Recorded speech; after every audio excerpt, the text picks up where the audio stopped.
नमस्कार विद्यार्थी मित्रांनो, स्वागत आहे आपलं BMS मराठी यूट्यूब चॅनलवर। तर नुकताच आज आपला 23 मार्चला पहिला सही तास पेपर BMS फर्स्ट इयर युनिव्हर्सिटीचा झालेला आहे। आता दुसरा जो पेपर असणार आहे तो आपल्याला 25 तारखेला संस्कृत या विषयाचा असणार आहे। आता नुकताच जो आजचा पेपर होता ते एकदा आपण ओव्हरलुक करून आता वन डेचा प्लॅन पाहणार आहे, कशा प्रकारे आपण संस्कृत या विषयासाठी रिव्हिजन करायची या एक दिवसामध्ये, म्हणजे आजचा दिवस म्हणजे आजची रात्र वगैरे म्हणा आणि उद्याचा दिवस म्हणा, तर कशा प्रकारे अभ्यास करायचा इन डिटेल सगळं काही जा आपण पाहणार आहे। आता सुरुवातीला आपण काय करूया की जो आज पेपर झाला आहे त्याला आज बघूया कशा प्रकारे होता।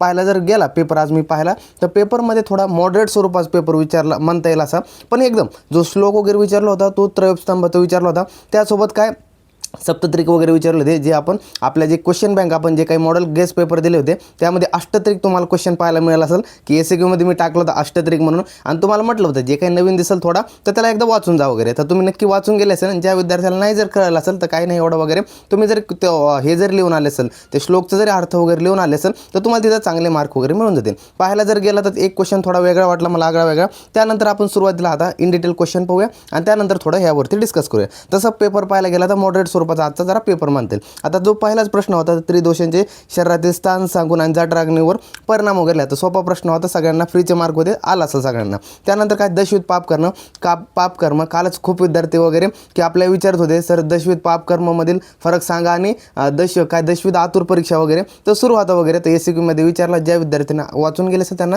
नक्की SAQ मध्ये फायदा झाला असेल। त्यानंतर ऋतुसंधी म्हणजे काय छान होता SAQ, याला विचारणार जाऊ शकत होता, ते आपण आपल्या क्वेश्चन मध्ये पण होता हा आणि चांगला सोपा पण होता। त्यानंतर हा थोडा क्वेश्चन मला वेगळा वाटला 4 नंबरचा की मूत्रसंग्रहणी आणि वर्णे महाकाशय। आता खूप विद्यार्थ्यांना हा अवघड गेला असेल आणि बऱ्याच विद्यार्थ्यांना आला सुद्धा नसेल। अटेम्प्ट जरी करून आले तुम्हाला 1 2 3 पर्यंत 2-3 मार्क तर इझिली पडून जातील। अटेम्प्ट करण्याला सुद्धा 2 मार्क देतात वगैरे देतात, आणि त्या रिलेटेड तुम्हाला चांगला माहिती असेल तर 3-3.5 मार्क भेटून जातील। नंतर बघा चरक संहितेनुसार कुपित अकुपित पित्त दोष कर्म श्लोकासहित वर्ण करा। आता काही विद्यार्थ्यांना श्लोक पाठ असेल काही नसेल तर त्यांच्यासाठी हा एक क्वेश्चन थोडा मॉडरेट वाटला, म्हणजे जवळपास 2 SAQ थोडे मॉडरेट म्हणजे ऑड आले पण थोडे वेगळे धरून, त्याला काही विद्यार्थ्यांना श्लोक वगैरे पाठांतर नसत वगैरे। त्यानंतर त्रयस्तंभाचे महत्त्व वर्णन करा, इथं महत्त्व वगैरे सांगायचं, आणि शेवटी काय SC ह्याच्यावरती दिले की विचारलं, हा सोपा होता वगैरे। त्यात वाद दोषाचा उपक्रम म्हणल्याप्रमाणे एक उपक्रम आलेला आहे, आणि त्यानंतर आयु लक्षण व आयुर्वेद प्रयोजन वगैरे, तर हे पण आपल्या क्वेश्चन बँकमध्ये शिकवतं। फक्त 2 SAQ थोडे आपण ऑड आले त्यामध्ये, तसं बघूया। आणि त्यानंतर आता बघूया,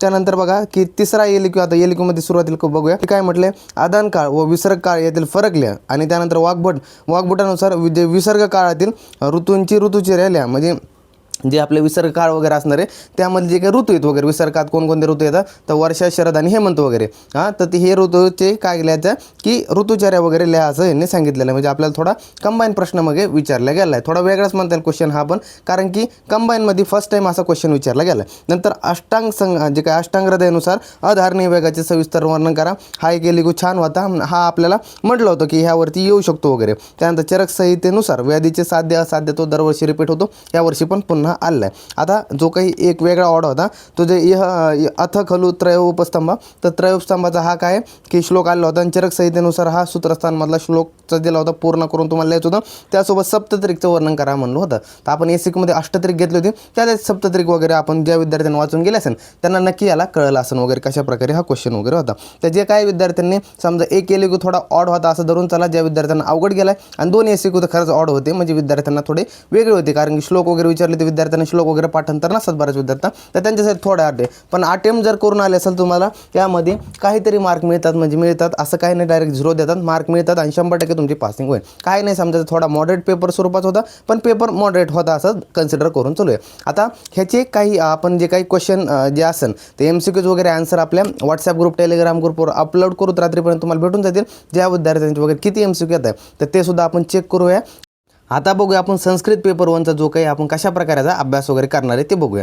आता बघा आपल्याकडे टोटल आजचा काय आता रात्र वगैरे आपल्या हातात असणार आहे, आणि त्यानंतर उद्याची काय असणार आहे तर उद्याचा पूर्ण दिवस वगैरे असणार आहे, आणि पेपरच्या जाईपर्यंत आपला वेळ आपल्या हातात असणार आहे। यामध्ये आपण चांगल्या प्रकारे रिवाईज वगैरे करू शकतो। आता तुम्हाला मी सांगतो यामध्ये कंप्लीट आपले 2 रिव्हिजन बसतील। आता कसं त्यामध्ये तुम्हाला काय करायचं, आज रात्री वगैरे तुम्हाला छान प्रकारे काय करायचं, आता आले आराम वगैरे करा, रेस्ट करा, 8-9 वाजेपर्यंत आराम वगैरे करा, त्यानंतर अभ्यासाला बसा। आता रात्रीतून तुम्हाला काय करायचं बघा, सिंपल टॉपिक घ्यायचे, अभ्यास करायला संस्कृत वर्णन परिचय घ्या, संज्ञा प्रकरण घ्या, उपसर्ग घ्या, 3 टॉपिक झाले. त्यानंतर शब्दरूपांची ट्रिक रिवाईज करा, धातुरूपांची ट्रिक रिवाईज करा. हे 5 टॉपिक तुमचे रिवाईज झाले. कंप्लीट आज रात्रीतून हे रिवाईज करा. एकदम सोपे सोपे टॉपिक्स आहे, कंप्लीट रात्रीतून होऊन जातील. समजलं काय? संस्कृत वर्णनाम, संज्ञा प्रकरण, उपसर्ग झालं.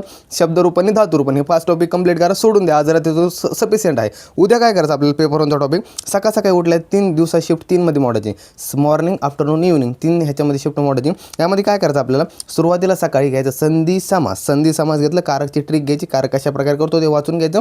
संधी समास कारक घ्यायचं, सकाळ सकाळी मॉर्निंगमध्ये संपून टाकायचे. समजलं. त्यानंतर येतो आफ्टरनूनचा पिरियड. आफ्टरनूनमध्ये आपल्याला काय करायचं अव्ययाने प्रत्यय, वाच्य प्रयोग आणि विशेषण विशेष हे दुपारपर्यंत आपल्याला कसे बी कंप्लीट करायचे. दुपारी 2-3 वाजेपर्यंत तुमचा हा सिलेबस ऑलरेडी पेपर 1चा सगळा झालेला असेल. त्यामध्ये नंतर मग काय करायचं, यावरती तुम्हाला यूट्यूबवरती आपले बरेच व्हिडिओ अवेलेबल आहे. त्यामध्ये एक्सपेक्टेड एक्झाम्पल म्हणा, काही पण म्हणा, त्यामध्ये तुम्हाला खूप सारे भेटून जातील. त्यावरती जा, प्रॅक्टिससाठी क्वेश्चन बघा आणि प्रॅक्टिस वगैरे करा. नंतर हे झालं तर रात्री मग काय करायचं, तुम्हाला डबल 1-2 तास रेस्ट वगैरे करायचं आणि त्यानंतर 6 वाजता पुन्हा तुम्ही काय करू शकता, पुन्हा रिव्हिजनसाठी पुन्हा बसू शकता. म्हणजे तुमच्या ह्यामध्ये 2 रिव्हिजन मोकळ्या पडून जातील. फक्त छान वेळेने अभ्यास करायचा. संस्कृत पेपर 1 आपला म्हणजे आता किती परवा तारखेला असणार, 25 तारखेला आपलं. त्यामुळे टेन्शन वगैरे घ्यायचं नाही तुम्हाला. आजचा पेपर झाला आहे. बऱ्याच विद्यार्थ्यांना मेसेज येतात, सर मॉडरेट स्वरूपाचा पेपर होता. हो बाळा, मॉडरेट स्वरूपाचा पेपर होता, कारण की श्लोक वगैरे विचारला तर बऱ्याच विद्यार्थ्यांना श्लोक मध्ये कन्फ्यूज झालं असेल, किंवा ज्यांना श्लोक कारण त्यांना सप्तत्रिकमध्ये कन्फ्यूज झालं असेल. आणि 1-2 जे एसिक होते थोडे म्हणता येईल ऑड वगैरे होते, म्हणजे ऑड नाही, थोडे मॉडरेट स्वरूपाचे होते म्हणता येईल, की बऱ्याच विद्यार्थ्यांना अवघड गेले ते. तर तसे जर म्हणता येईल आपल्याला, तर एवढं काही टेन्शन वगैरे घेत नाही. अटेम्प्ट जरी करून आले असेल तुम्हाला छान मार्क पडतील. यामध्ये